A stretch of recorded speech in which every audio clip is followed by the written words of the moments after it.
Je m'appelle Nina, j'ai 28 ans et je vis chez mes parents depuis 4 ans.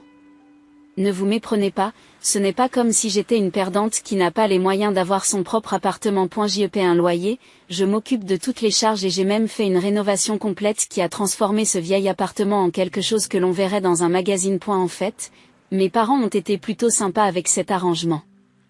Ma mère a même fait des compliments sur la rénovation, ce qui était énorme car elle n'est pas du genre à faire des compliments facilement. Et la cuisine, qui était un cauchemar des années 1980, est devenue un espace moderne et élégant, avec des plans de travail en granit et des appareils électroménagers en acier inoxydable.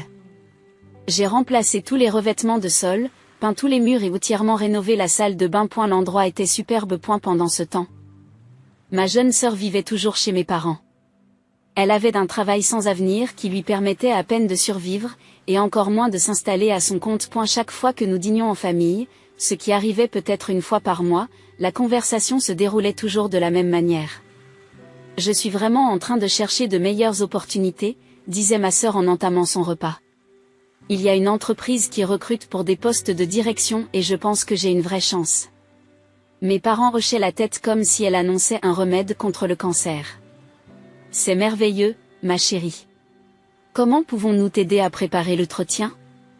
Je m'asseyais en essayant de ne pas rouler des yeux parce que nous avions eu cette même conversation probablement 20 fois au cours des 2 dernières années.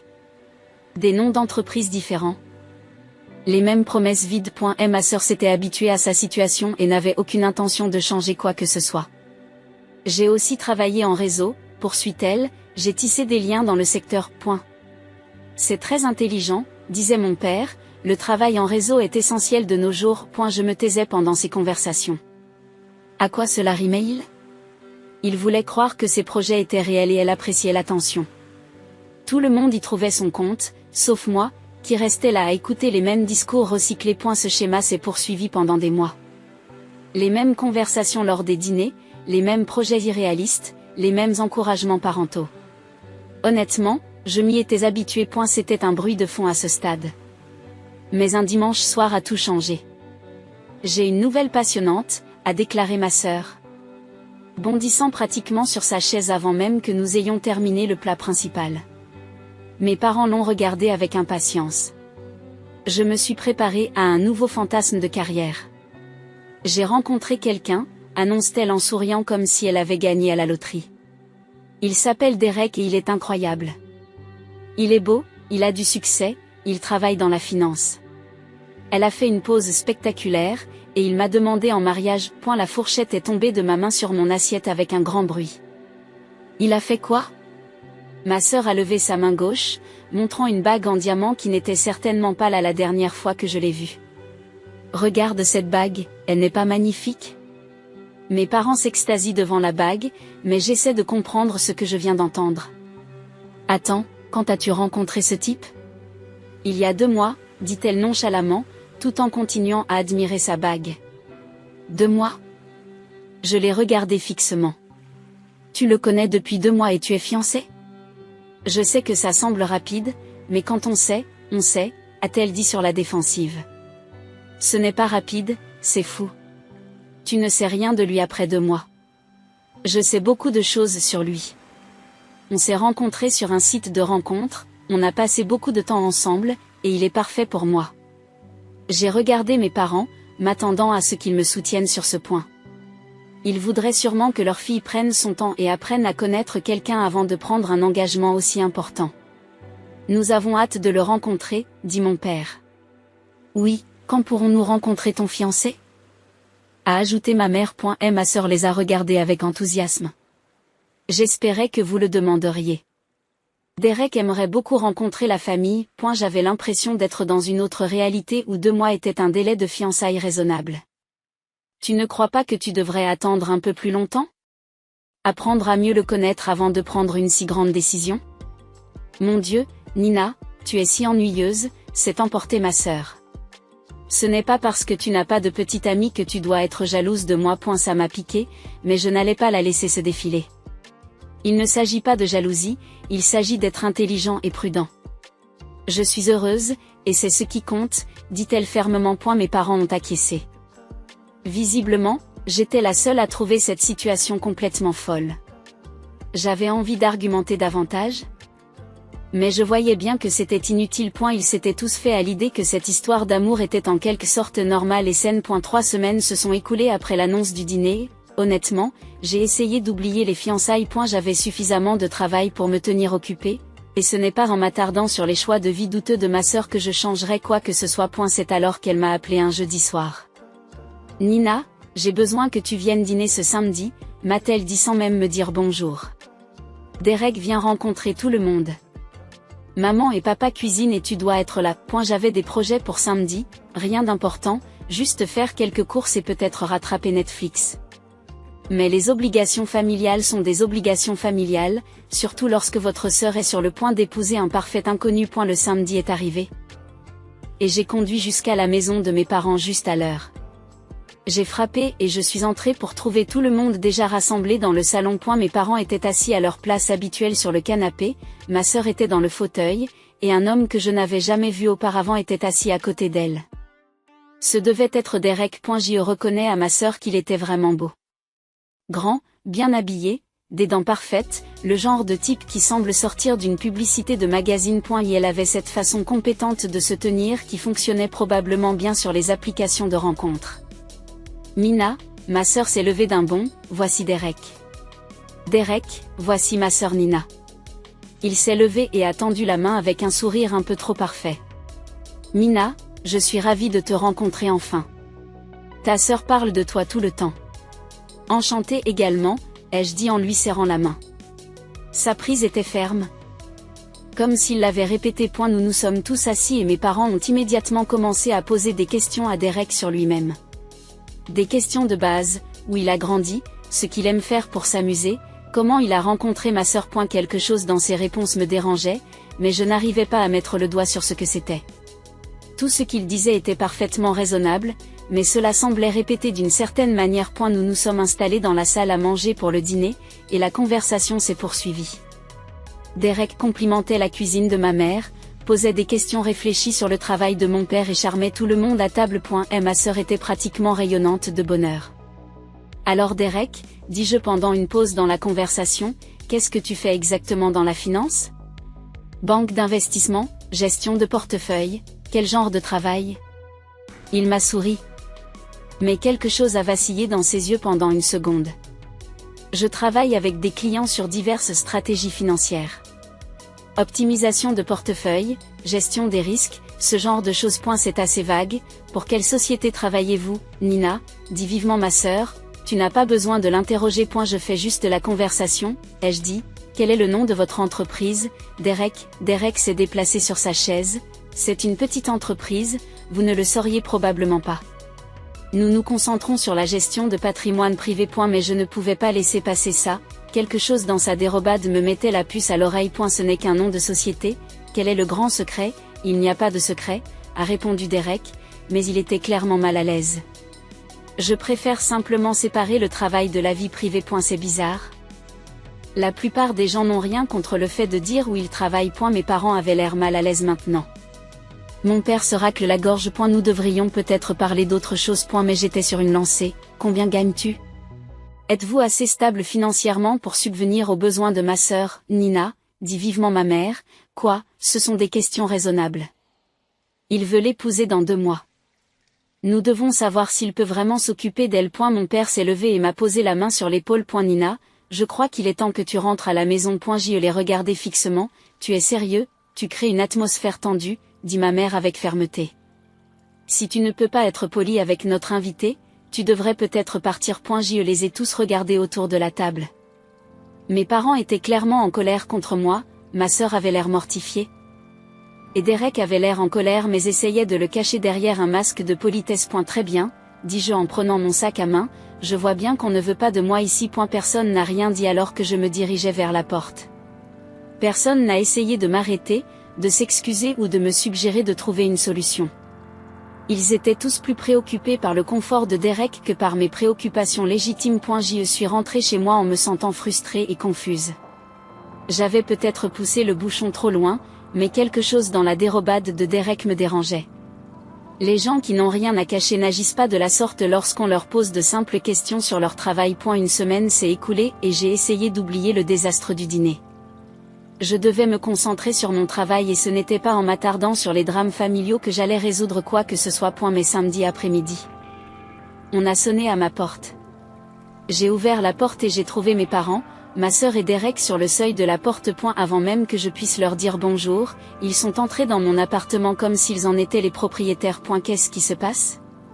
Demandai-je en les regardant faire le tour de mon salon comme s'ils l'inspectaient. Derek regardait autour de lui avec un intérêt évident, prenant connaissance de toutes les rénovations que j'avais effectuées. Ma sœur lui montrait la cuisine, les plans de travail en granit et les nouveaux appareils électroménagers. Mes parents restaient là à les regarder. « Pourquoi êtes-vous tous ici ?»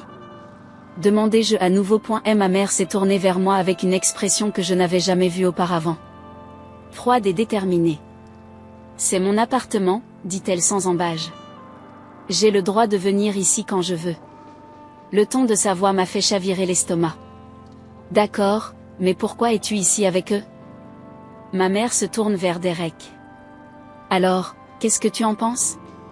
Cet endroit te convient-il ? » Derek acquiesce, regardant autour de lui avec satisfaction. « C'est parfait. Ce serait un bon nid familial pour nous. » La douceur de sa voix me donnait envie de vomir, mais ma sœur et mes parents avaient l'air ravis de ses paroles. « Bien, » dit ma mère, puis elle se tourne vers moi. « Ta sœur et Derek ont décidé de vivre ensemble. Ils ont besoin d'un endroit pour commencer leur vie ensemble, et cet appartement est parfait pour eux. Mais je vis ici, dis-je, ma voix semblant étrange et distante à mes propres oreilles. C'est ton problème, dit froidement ma mère. Ta sœur va bientôt se marier. Elle a besoin de cet endroit. Tu es seule et tu n'as pas besoin d'un homme de toute façon.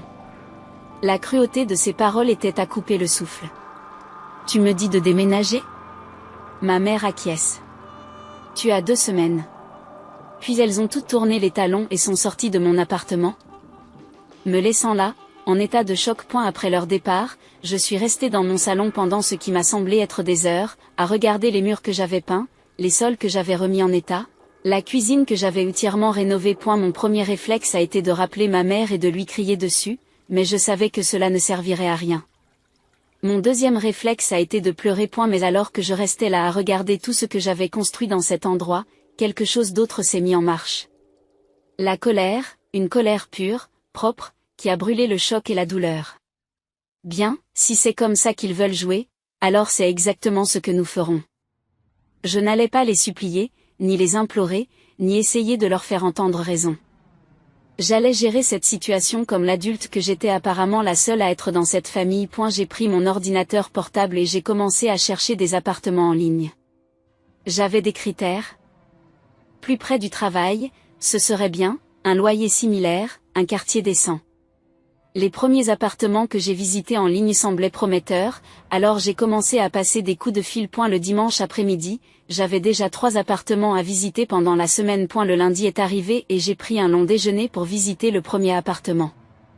Il était plus petit que ce à quoi j'étais habituée, mais il était propre et situé dans un bon quartier.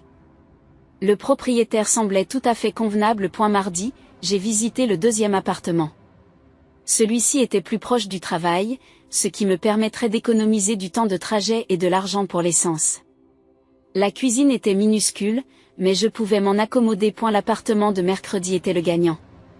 Il était en fait plus agréable que mon appartement actuel à certains égards, un immeuble plus récent, une meilleure sécurité.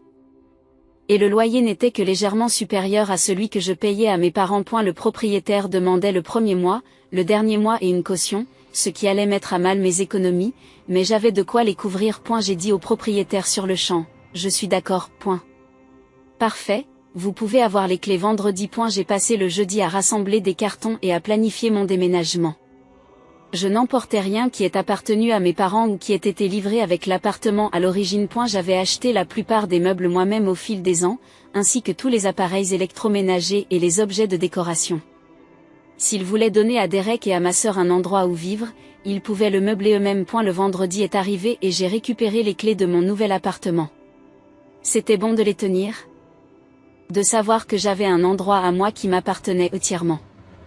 Le week-end a été consacré au déménagement. J'avais loué un petit camion et j'ai passé le samedi et le dimanche à charger tout ce qui m'appartenait. Le canapé sectionnel pour lequel j'avais économisé, la table et les chaises de la salle à manger, les meubles de la chambre à coucher, tous mes appareils de cuisine, ma télévision et mon centre de divertissement, et même les œuvres d'art que j'avais achetées pour les murs. Dimanche soir, l'appartement était pratiquement vide, à l'exception des installations encastrées et des meubles qui avaient été livrés à l'origine. Il avait l'air triste et dépouillé, rien à voir avec le bel espace que j'avais créé. Mais je ne me sentais pas triste, je me sentais libérée. Lundi matin, j'ai officiellement emménagé dans mon nouvel appartement. Il était plus petit, mais c'était le mien. Pas de drame familial, pas de visiteurs inattendus. Personne ne m'a dit que je devais partir. Juste mon propre espace que je pouvais contrôler. C'est alors que mon téléphone a sonné, celui de ma mère. « Qu'est-ce que tu as fait ?» a-t-elle crié dès que j'ai répondu. « Tu as pris tous les meubles. Tu as pris les appareils électroménagers. » « J'ai pris ce qui m'appartenait, ai-je dit calmement. Tout ce que j'ai acheté et payé moi-même. Ces trucs étaient pour l'appartement. Non, c'était à moi. Je les ai achetés avec mon propre argent au cours des 4 dernières années. Si vous vouliez donner à Derek et à ma sœur un appartement meublé, vous auriez dû le préciser. C'est inacceptable, il faut que tu ramènes ces meubles tout de suite. Jerry, tu es fou ? Tu m'as viré de l'appartement avec un préavis de 2 semaines, et maintenant tu m'en veux parce que j'ai pris mes propres affaires avec moi ? Tu es égoïste et méchante. Je suis pragmatique. J'ai besoin de meubles dans mon nouvel appartement. Il y a eu un silence à l'autre bout du fil pendant un moment. Puis la voix de ma mère est revenue, plus froide que je ne l'avais jamais entendue, tu n'es plus ma fille. Et elle a raccroché. J'ai regardé mon téléphone pendant 1 minute, puis j'ai haussé les épaules et je l'ai reposé. Si c'était comme ça qu'elle voulait gérer la situation, je n'y voyais pas d'inconvénient. J'avais d'autres chats à fouetter que ces déclarations dramatiques. Au cours des semaines suivantes, je me suis efforcée de m'installer dans mon nouvel appartement et de reprendre mes habitudes. Je commençais à me sentir chez moi dans l'appartement. J'avais arrangé mes meubles de manière à ce qu'ils s'adaptent à l'espace réduit, et j'appréciais le fait d'avoir moins de temps pour me rendre au travail. Je n'ai pas eu de nouvelles de ma famille pendant cette période, ce qui était honnêtement un soulagement. Pas de culpabilisation. Pas de demande de restitution de meubles, pas de tentative de me faire sentir mal à l'idée de déménager. Juste un silence bienheureux. 2 mois après mon déménagement, je parcourais les réseaux sociaux lorsque j'ai vu un message de ma sœur. Elle posait dans ce qui était mon salon, mais qui avait changé du tout au tout. Elle avait tout redécoré et tenait à la main ce qui ressemblait à des documents juridiques. Et la légende disait, officiellement propriétaire. Maman et papa m'ont transféré l'appartement aujourd'hui. Je suis tellement reconnaissante de commencer ce nouveau chapitre de ma vie dans mon propre appartement. J'ai regardé l'affiche pendant un long moment. Mes parents lui avaient donné l'appartement. Ils ne s'étaient pas contentés de la laisser y vivre, ils lui en avaient transféré la propriété. L'appartement que j'avais rénové, amélioré et entretenu était désormais légalement le sien. Cela m'a fait mal, je ne le cache pas. Mais cela m'a aussi confirmé que j'avais fait le bon choix en partant. Ces personnes n'avaient manifestement aucun respect pour moi ou pour ce que j'avais apporté à cette famille. Mieux valait savoir à quoi s'en tenir que de continuer à prétendre que nous avions une relation normale et amoureuse. J'ai fermé l'application de médias sociaux sans aimer ni commenter le message. Certaines choses ne valent pas la peine qu'on y réponde. 2 autres mois se sont écoulés paisiblement. Je m'installais dans ma nouvelle vie, je me faisais des amis parmi mes voisins et je profitais généralement de l'indépendance que me procurait le fait d'avoir mon propre logement, d'où personne ne pouvait me mettre à la porte sur un coup de tête. C'est alors que ma sœur a appelé. Lorsque j'ai vu le nom de ma sœur s'afficher sur mon téléphone. Mon premier réflexe a été de refuser l'appel. Nous ne nous étions pas parlé depuis le jour où ils s'étaient tous présentés à mon appartement et m'avaient mis à la porte. Mais quelque chose en moi était curieux de savoir pourquoi elle appelait maintenant, après tout ce temps. Bonjour, répondis-je prudemment. Nina, la voix de ma sœur était tremblante et on aurait dit qu'elle avait pleuré. Il faut que je te voie. On peut se voir quelque part ? Ce n'était pas ce à quoi je m'attendais. Qu'est-ce qui ne va pas ? Je ne peux pas parler de ça au téléphone. S'il te plaît, pouvons-nous nous rencontrer dans ce café près de ton ancien travail ? Celui où il y a des places à l'extérieur ? Elle avait l'air sincèrement bouleversée, ce qui m'a fait hésiter. Une partie de moi voulait raccrocher et retourner à ma vie paisible sans drame familial. Mais une autre partie de moi était curieuse de savoir ce qui avait pu se passer pour qu'elle ait l'air si désespérée. D'accord, mais quand? Maintenant. Je sais que le délai est court, mais c'est vraiment important. J'ai regardé ma montre. Nous étions jeudi soir et je n'avais rien de prévu. D'accord, donnez-moi 30 minutes. J'ai conduit jusqu'au café en me demandant de quoi il pouvait s'agir. Peut-être avait-elle des doutes sur les fiançailles? Peut-être que Derek avait montré son vrai visage et qu'elle avait enfin vu ce qui m'inquiétait. J'ai trouvé ma sœur assise à une table de coin, et elle avait l'air affreuse. Ses yeux étaient rouges et gonflés, ses cheveux en désordre et elle n'arrêtait pas de se tripoter les mains. Et la bague de fiançailles était toujours là, mais elle avait l'air d'une personne complètement différente de la future mariée rayonnante que j'avais vue au dîner. Merci d'être venue, dit-elle lorsque je m'assois. Qu'est-ce qui se passe? Tu as une mine affreuse. Elle a laissé échapper un rire qui ressemblait plus à un sanglot. Derek a des problèmes financiers. Des problèmes très sérieux. J'ai senti mon estomac se dérober. Comme quoi? Il est accro au jeu, dit-elle doucement. Il doit beaucoup d'argent à de très mauvaises personnes. Je les regardais fixement. Combien d'argent? $3 cents,000. Le chiffre m'a fait l'effet d'un coup de massue. Bon sang, 300 000 $? Elle a hoché la tête, les larmes recommençant à couler. Je n'en avais aucune idée, il me l'a complètement caché. Mais la semaine dernière, des hommes sont venus à l'appartement pour le chercher. Ils étaient effrayants, Nina, ils m'ont parlé des dettes. Tu ne peux pas rester avec lui, ai-je dit immédiatement. Tu dois t'éloigner de cette situation tout de suite. Ce n'est pas sa faute, dit-elle sur la défensive. Il m'a dit que c'était arrivé il y a longtemps, qu'il ne jouait plus, que c'était juste de la malchance. Vous êtes folle? 300 000 $ de dettes de jeu, ce n'est pas de la malchance, c'est une addiction. Et maintenant, vous êtes en danger à cause de cela.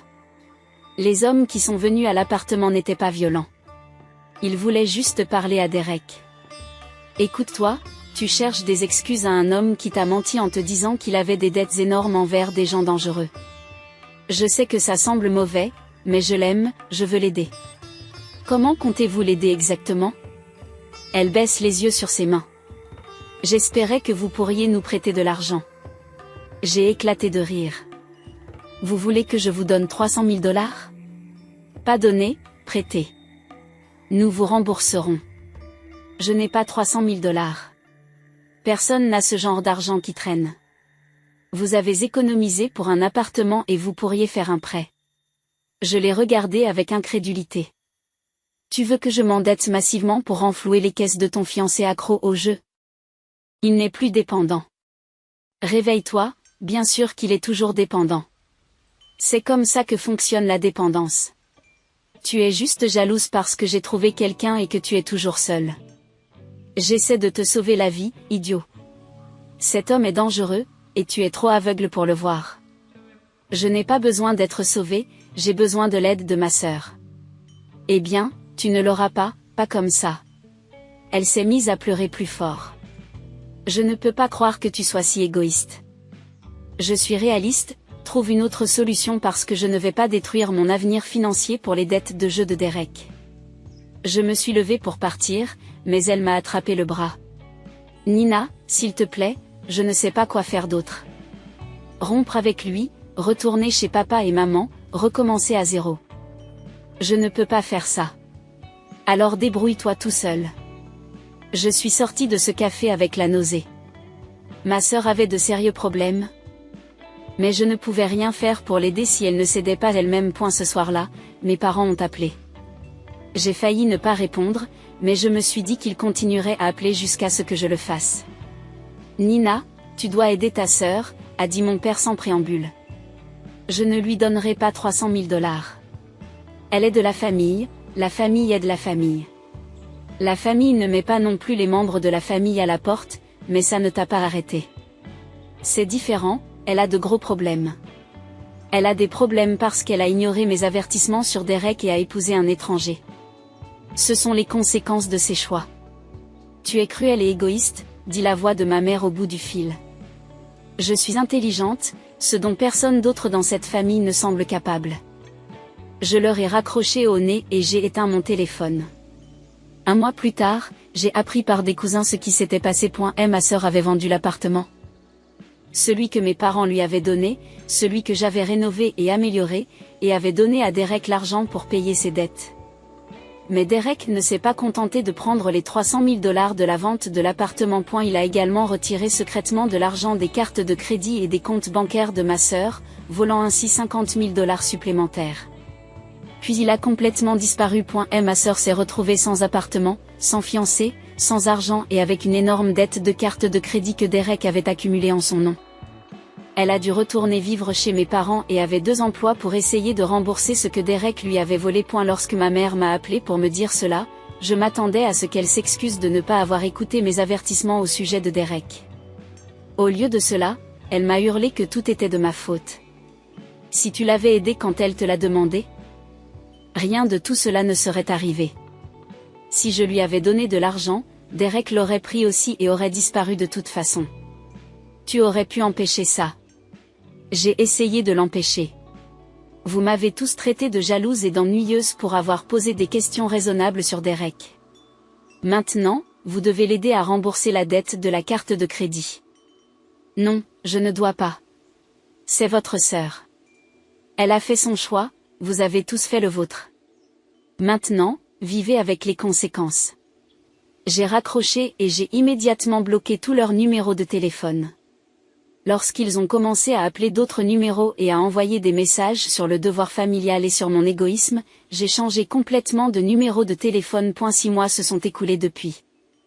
Je sais par des proches que ma sœur vit toujours chez mes parents, qu'elle a toujours 2 emplois et qu'elle paie toujours les dettes de Derek. La police le recherche. Mais il a complètement disparu. Je n'ai de la peine pour aucun d'entre eux. Ils ont eu toutes les occasions d'écouter mes inquiétudes au sujet de Derek. Au lieu de cela, ils ont choisi de m'attaquer pour avoir posé des questions et de me chasser de chez moi pour faire de la place à un escroc. Ils ont fait leur choix. J'ai fait les miens. Et je suis parfaitement satisfaite de la façon dont les choses se sont passées.